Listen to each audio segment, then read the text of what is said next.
इस वीडियो में हम करने वाले हैं क्लास 11th के मैथ का chapter 3 exercise 3.2 question number 3। Question number 3 हमें यहाँ पर क्या दे रखा है, cot x equal to 3/5 where x lie in third quadrant. तो क्वेश्चन में हमें बोला गया है cot x की हमें वैल्यू दे रखी है और बोला गया है x लाई करता है थर्ड क्वाड्रेंट में।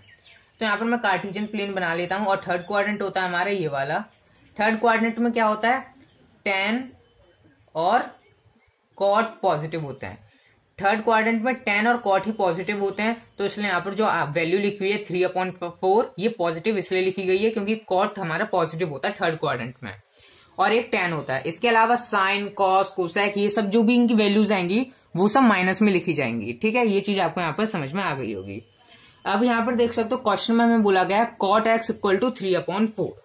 अब cot x हम कौन सी वैल्यू फाइंड कर सकते हैं, cot x हम tan फाइंड कर सकते हैं पहले, है ना। तो सबसे पहले मैं tan फाइंड करता हूं। tan x इक्वल टू कितना होता है 1/cot x।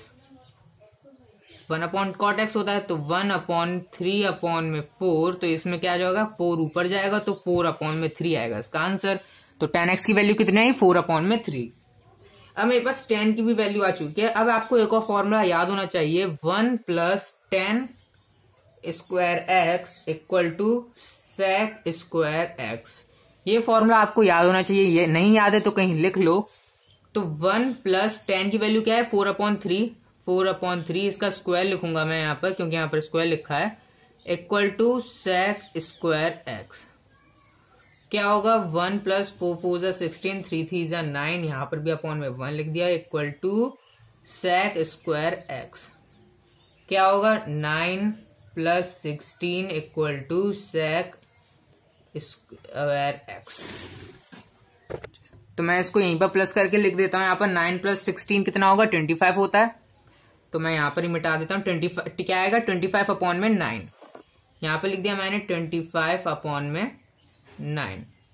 अब क्या होगा, इसका यहाँ से स्क्वायर हटेगा तो यहाँ पर अंडर रूट लग जाएगा, है ना।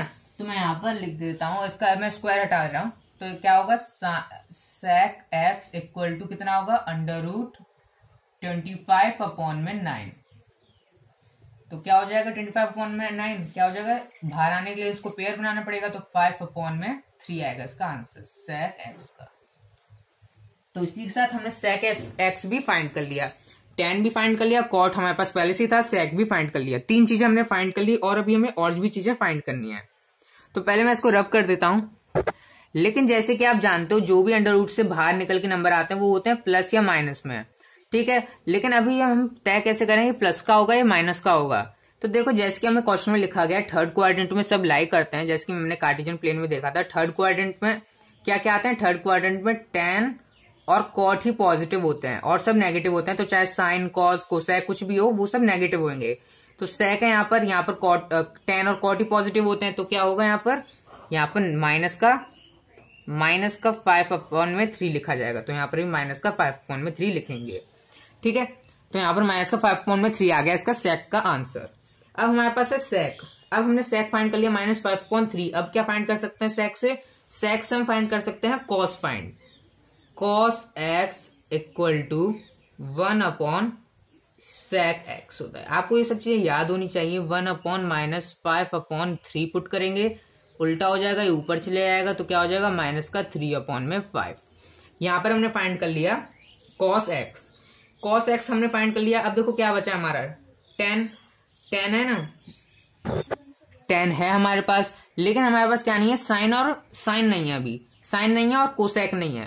तो देखो साइन हम ऐसे फाइंड कर सकते हैं। देखो tan का हम सब फॉर्मूला जानते हैं, tan x इक्वल टू कितना होता है sin x अपॉन में cos x, ठीक है।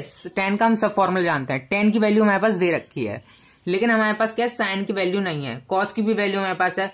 तो हम चाहे तो इस फॉर्मूले से हम साइन की वैल्यू निकाल सकते हैं। tan की वैल्यू पुट कर दूंगा, cos की वैल्यू पुट कर दूंगा, साइन की वैल्यू हमारे पास आ जाएगी।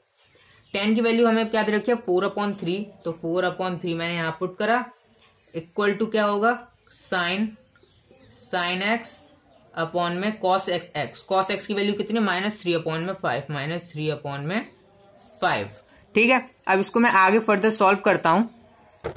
आगे फर्दर सॉल्व करने पे इसका आंसर क्या आएगा, मैं इसको एरो बना देता हूं यहाँ पर। तो देखो 4/3 तो एज इट इज लिखा जाएगा, 4/3 मल्टीप्लाई हो जाएगा इसमें -3/5 का। इसको उल्टा नहीं करना है, इसको एज इट इज इससे मल्टीप्लाई कर देना है, इक्वल टू sin x। 3 से 3 कैंसिल आउट हो जाएगा, क्या बचेगा -4/5। मैं इसको यहीं पर मिटा के लिख देता हूं, -4/5 आएगा इसका आंसर। इसी के साथ हमने क्या कर लिया, sin x भी हमने फाइंड कर लिया। लास्ट हमारा बचा कोसेक। कोसेक कैसे फाइंड करेंगे, कोसेक क्या होता है, कोसेक इक्वल टू होता है 1/sin, तो इसका उल्टा हो जाएगा कोसेक। तो मैं इसको यहां से मिटा देता हूं और यहां पर मैं फाइंड कर देता हूं cosec. Cosec x equal to होता है 1/sin x, तो क्या हो जाएगा 1/-4/5, 5 जाएगा ऊपर, तो क्या हो जाएगा -5/4 हो जाएगा इसका कोसेक का आंसर।